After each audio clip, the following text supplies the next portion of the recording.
Bonjour, aujourd'hui on est parti sur les entiers de Gauss, alors quelque chose de très peu théorique, la théorie est là évidemment, mais elle est en background.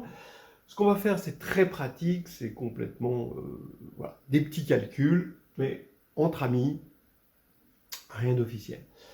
Donc les entiers de Gauss, c'est un anneau, c'est l'anneau qui s'appelle Z de I, il est bien nommé. C'est l'ensemble des éléments de la forme A plus BI, où A et B sont dans Z. C'est bien un anneau, soit on le vérifie comme ça, soit alors on remarque que Z de I, c'est le quotient de Z de X, l'anneau de polynôme sur les entiers, quotienté par X2 plus 1. Mais bon, là, c'est autre chose. Bon, on peut, de façon purement pratique, le vérifier comme ça. Alors, on ne va pas le regarder juste en tant qu'anneau, parce que là, ça veut dire qu'on ne ferait que des additions, des soustractions et des multiplications. On va le regarder en tant qu'anneau qui possède un stasme euclidien, c'est-à-dire où on a une division euclidienne. Et donc, avec cette division euclidienne, on a qu'il est principal, donc on a des PGCD, on a qu'il est factoriel, donc on a des éléments irréductibles, des éléments premiers, des décompositions avec une certaine unicité. On a une identité de Bezout, voilà. Et tout ça grâce à un stasme. Alors le stasme, dans Z de I, c'est N de A plus IB égale à A2 plus B2. En plus, il est multiplicatif, c'est-à-dire que N de ZZ', c'est N de Z fois N de Z'. Bon, je vous rappelle que Z, lui, il est muni d'un stasme euclidien, c'est la valeur absolue. L'anneau des polynômes K de X, il est muni d'un stasme euclidien, c'est le degré. Voilà. Et tout ça fait qu'on a des anneaux principaux sur lesquels on peut faire vraiment de l'arithmétique telle qu'on l'aime. Donc on va attaquer des petits calculs, mais avant tout, avant de mettre le premier pied dans un anneau, on commence à regarder ses inversibles. Ça c'est fondamental, parce que on sait que tout idéal est principal, c'est-à-dire engendré par un élément, mais l'unicité de cet élément, il est modulo les inversibles. La divisibilité, c'est une relation d'ordre modulo les inversibles. Parce que si A divise B, B divise A, alors A et B sont égaux à un inversible près. Voilà. Et puis, le PGCD sera modulo les inversibles, les nombres premiers seront associés s'ils sont égaux modulo les inversibles, l'unicité du coup de la décomposition en nombres premiers, c'est modulo les inversibles. Donc de toute façon, tout ce qu'on fera, toutes les propriétés importantes, fondamentales, qu'on verra là-dedans, ça va être modulo les inversibles. Alors autant voir qui c'est. Ok, les inversibles de Z de I, c'est plus ou moins 1, plus ou moins I. Hein, voilà. On a un groupe d'ailleurs, hein, vous voyez que c'est le groupe Z sur 4Z, le groupe multiplicatif, hein, engendré par I. Et comment on montre ça? Si Z est inversible dans Z de I, ça veut dire que ZZ' est égal à 1. On prend le stasme, N de ZZ' est égal donc à N de 1, et donc est égal à 1. Mais N de 1, évidemment, c'est 1. Mais là, on a la chance d'avoir un stasme qui est multiplicatif. Donc ici, on a N de Z égale 1, et N de Z est un entier positif. Donc ici, N de Z, forcément, est égal à 1, parce que N de Z' est aussi un entier positif. Voilà. Bon, maintenant, à partir de N de Z égale 1, on fait A2 plus B2 égale 1. Bon, quitte à faire plusieurs cas, on se rend compte que ça nous donne ça, et ensuite, on a la réciproque.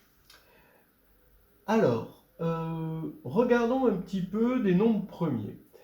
On va se servir du stasme pour montrer que 3 est premier. Regardez, supposons que 3, ça veut dire que 3 est premier. Alors les premiers, c'est ici, dans un anneau principal, factoriel, tout ça.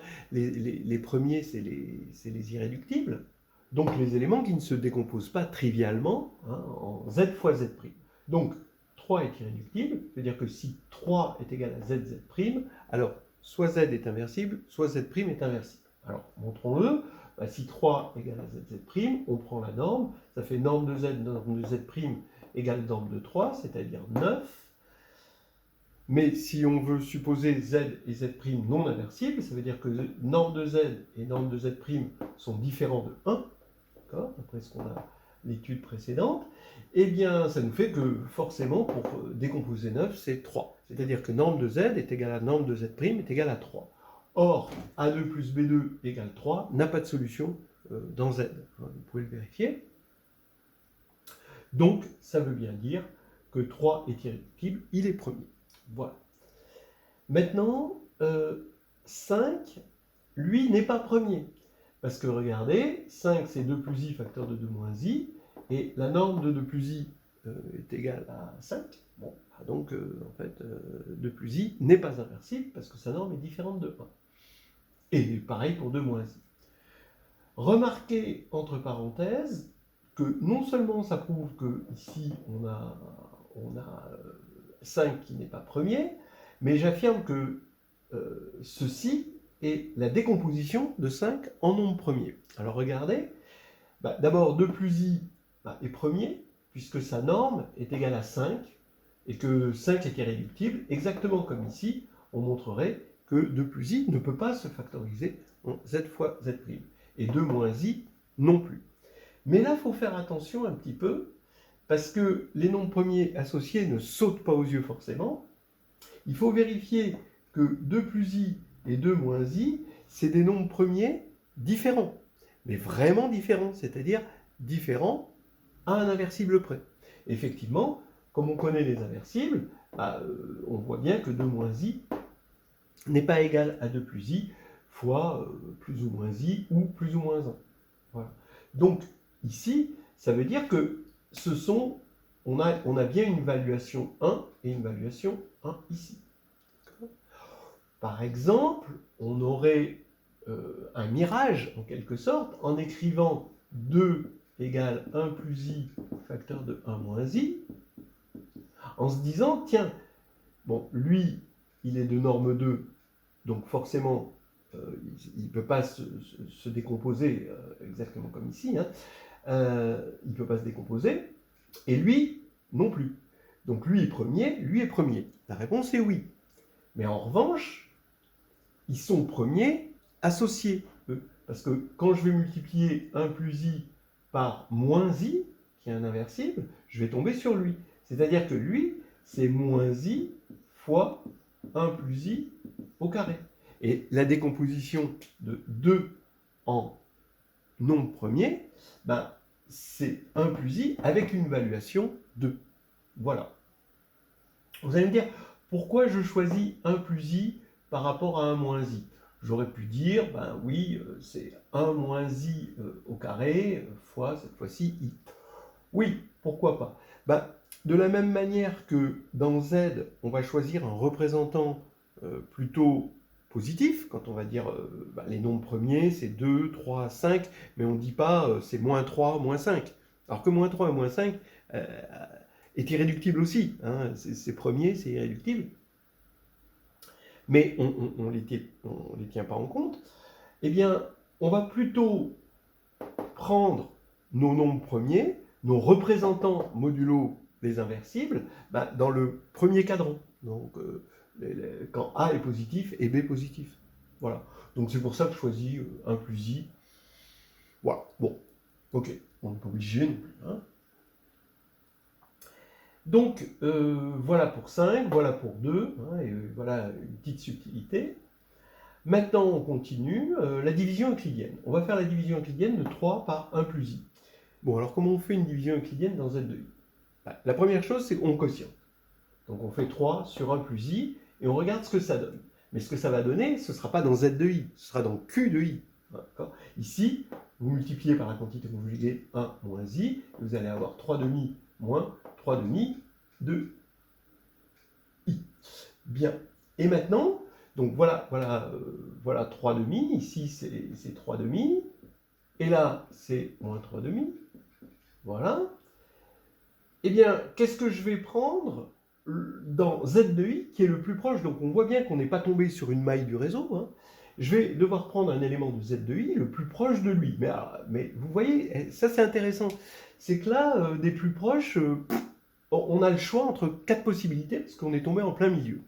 Bon, bah, je vais choisir celui-ci. Ça veut dire que là, j'ai en abscisse, j'ai 1, parce que là j'ai 2. Et en ordonnée, ben, ici j'ai moins 2 et ici j'ai moins 1. Donc en fait, je vais prendre ici le point 1 moins i. Alors ça va faire 1 moins i, ici. Donc là, je mets un à peu près égal. Donc le plus proche, je regarde le plus proche, ici, entier. Ça va être 1 moins i. Et maintenant, je vais faire 3 moins 1 plus i facteur de 1 moins i. Ici, je passe lui en quelque sorte de l'autre côté. Je vais avoir mon approximation, mon reste en quelque sorte. Et là, quand je fais le produit, ça fait 2. 3 moins 2, ça fait 1. Donc il reste 1. Et par construction, étant donné que ici, vous voyez bien que c'est plus petit, la distance entre lui et lui, c'est plus petit que racine de 2 sur 2. C'est même ici, on est dans un cas extrême, c'est égal à racine de 2 sur 2, hein, d'accord? C'est la demi-diagonale du carré. Et bien quand je multiplie par 1 plus i, je vais avoir que la norme de l'objet obtenu va être plus petite que la norme du stasme de 1 plus i. Donc c'est bien ma division euclidienne. Je retrouve bien que n de 1 par cette technique, bon, c'était pas la peine de vérifier parce que cette technique marche toujours dans Z de i, mais on le vérifie quand même, n de 1 est strictement plus petit que n de 1 plus i, puisque ça fait 1 et ça fait 2. Voilà. Ok, donc ici, voici la division euclidienne avec le quotient et le reste. Maintenant, on peut faire un algorithme d'Euclide, et on va regarder le PGCD de 1 plus 3i et de moins 3 plus 7i. Ok? Allons-y, donc, on va faire l'algorithme d'Euclide. Alors attention, je ne sais pas ce que vous appelez un algorithme, mais là, il n'est pas déterministe, notre algorithme, parce qu'à chaque fois, on peut avoir le choix de prendre un élément plutôt qu'un autre. Si on est à égale distance de deux mailles du réseau, on a le choix. Bon, ok?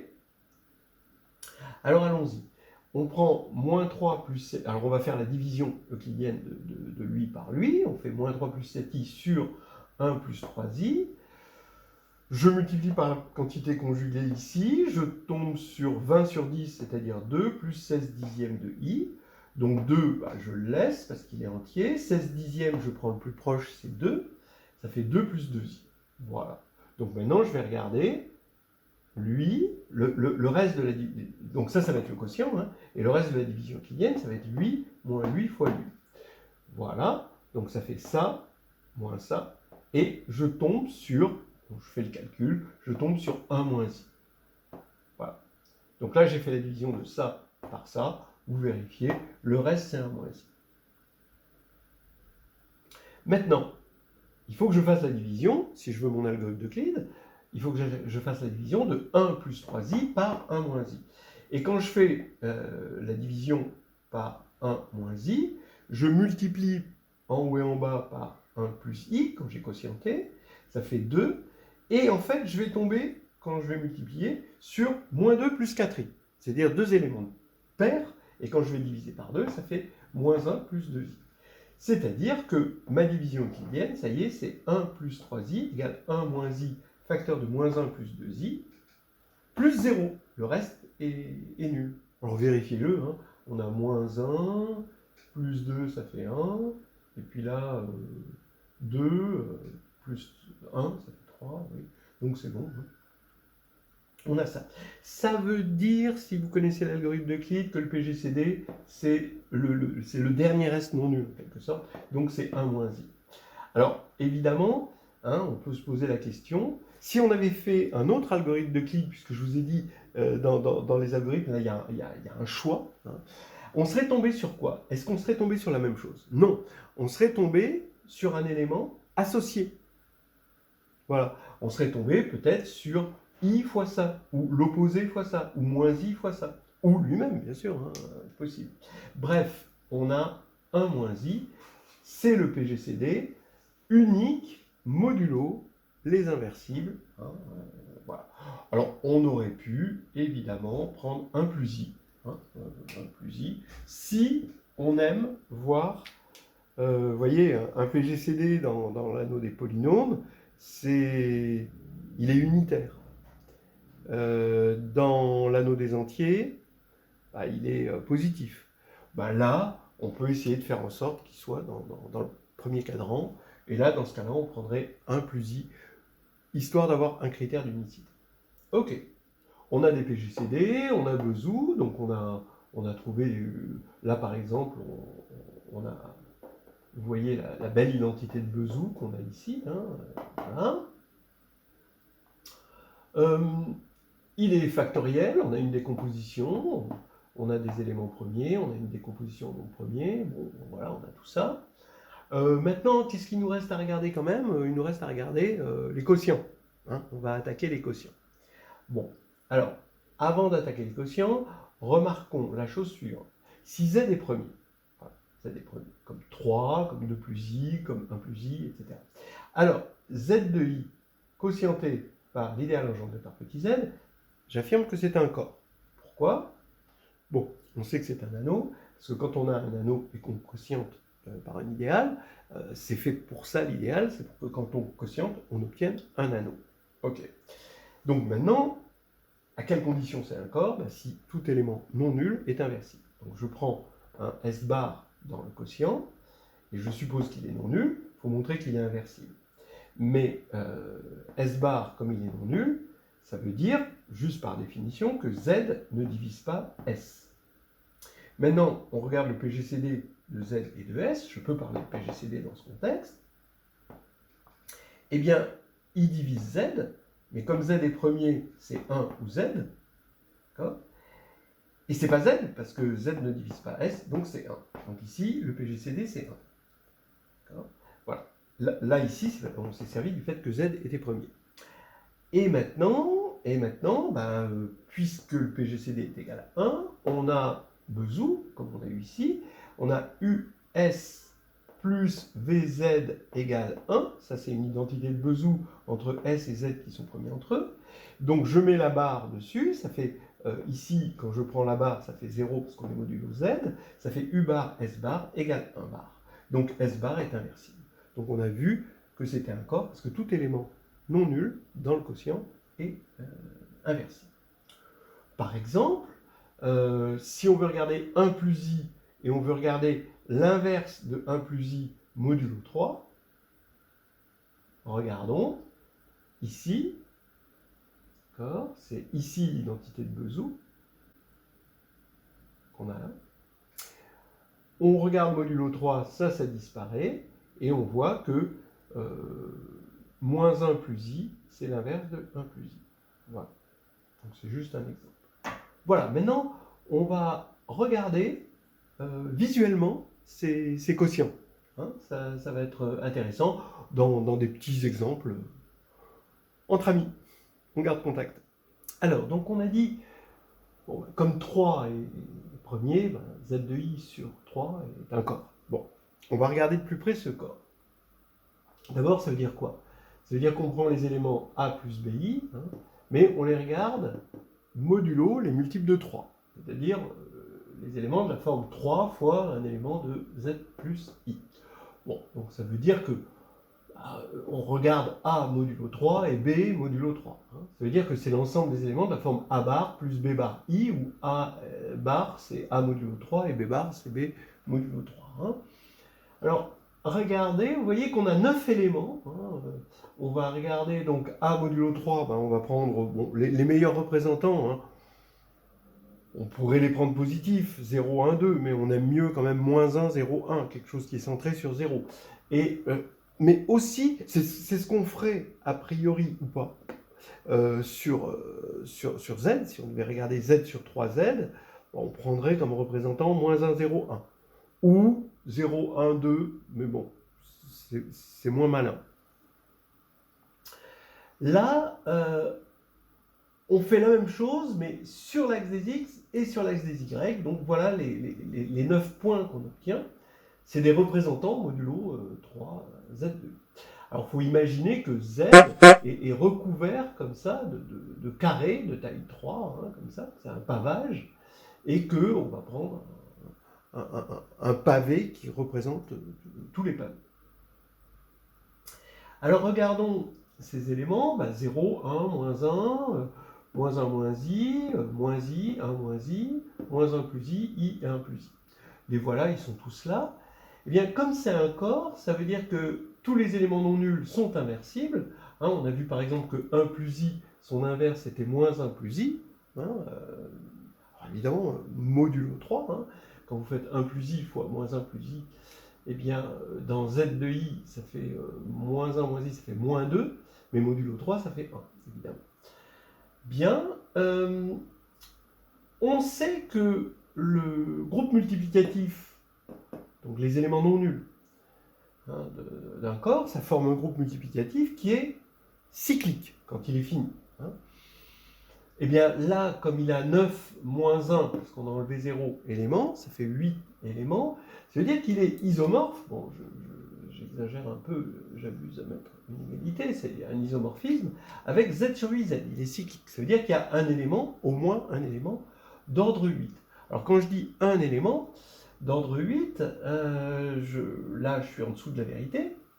Dans z sur 8z et plus généralement dans z sur nz, je prends d un diviseur de n, eh bien il y a exactement phi de d éléments d'ordre d dans z sur nz.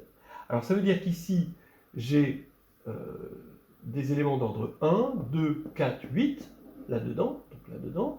Ça veut dire que j'ai phi de 1, ça fait 1, phi de 2, ça fait 1, phi de 4, ça fait 2, phi de 8, ça fait 4, faites le calcul. Donc je vais trouver un élément d'ordre 1, évidemment c'est 1. Un élément d'ordre 2, évidemment c'est moins 1. Vous voyez, d'où l'avantage quand même d'avoir pris ce système de représentants, hein, parce que là on le voit tout de suite. Alors maintenant les éléments d'ordre 4, il va y en avoir 2. C'est forcément i et moins i.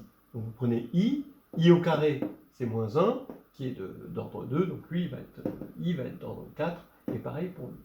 Et les autres, regardez, donc ici, vous avez les 4 éléments hein, d'ordre 8. Voilà. Alors vous vérifiez, quand vous allez faire 1 plus i au carré, vous tombez sur 2i, donc dans le système de représentants, c'est moins i est d'ordre 4, donc comme vous avez pris le carré et que le carré est d'ordre 4, ça veut dire que vous êtes en ordre 8, donc lui est bien d'ordre 8 et pareil pour les autres.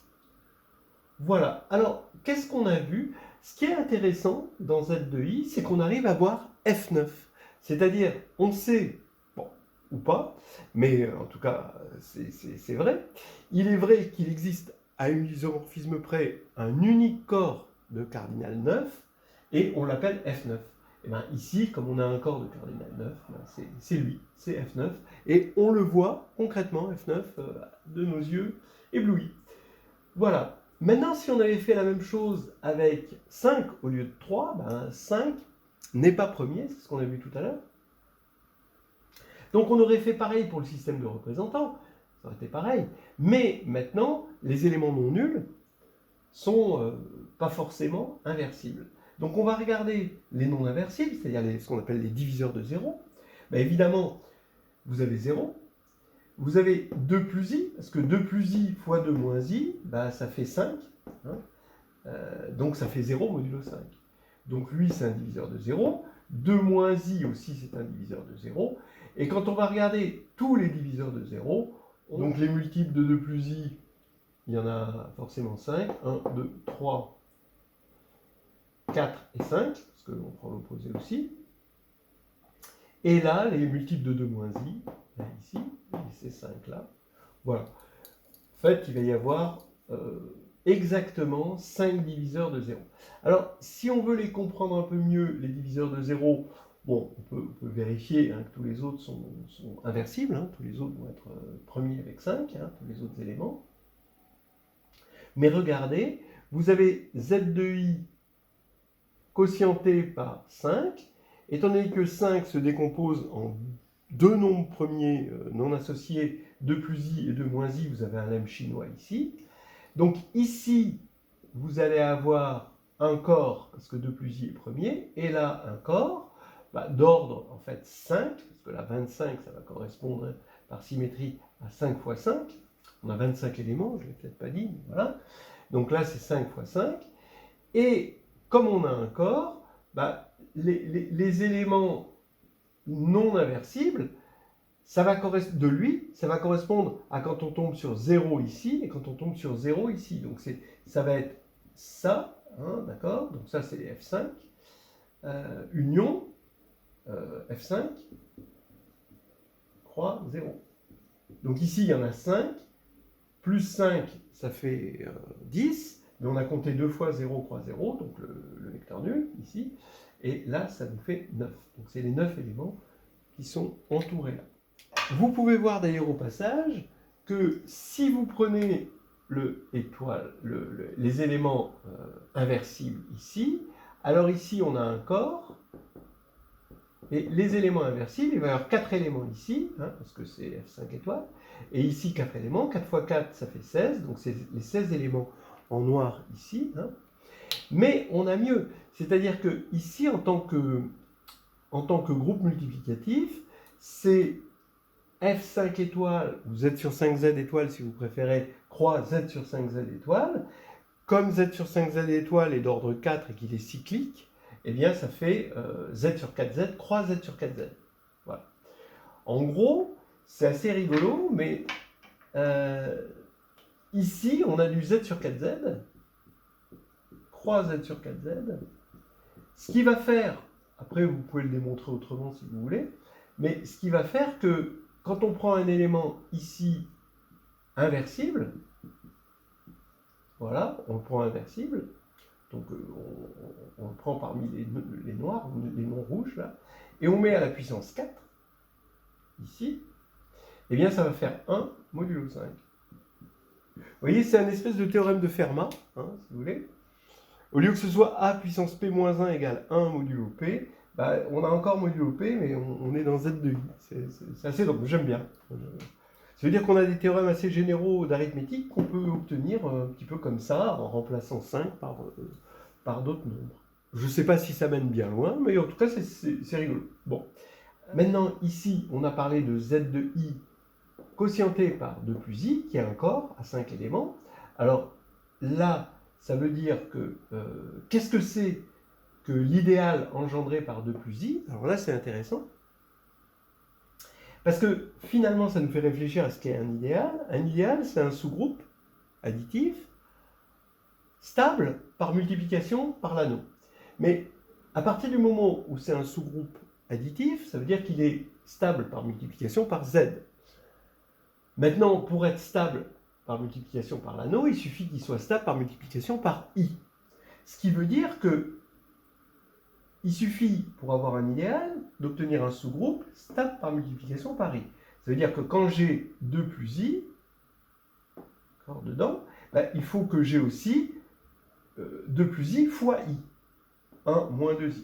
Et si je regarde maintenant le sous-groupe engendré par 2 plus I et 1 moins 2I, c'est-à-dire l'ensemble des éléments, hein, attention, hein, c'est juste l'ensemble des éléments A fois 2 plus I plus B fois 1 moins 2I, voilà, avec A et B dans Z, eh bien, cet ensemble-là, ça va être effectivement un sous-groupe et stable par multiplication par I, hein, d'après la construction, et ça va nous donner finalement l'idéal engendré par 2 plus I.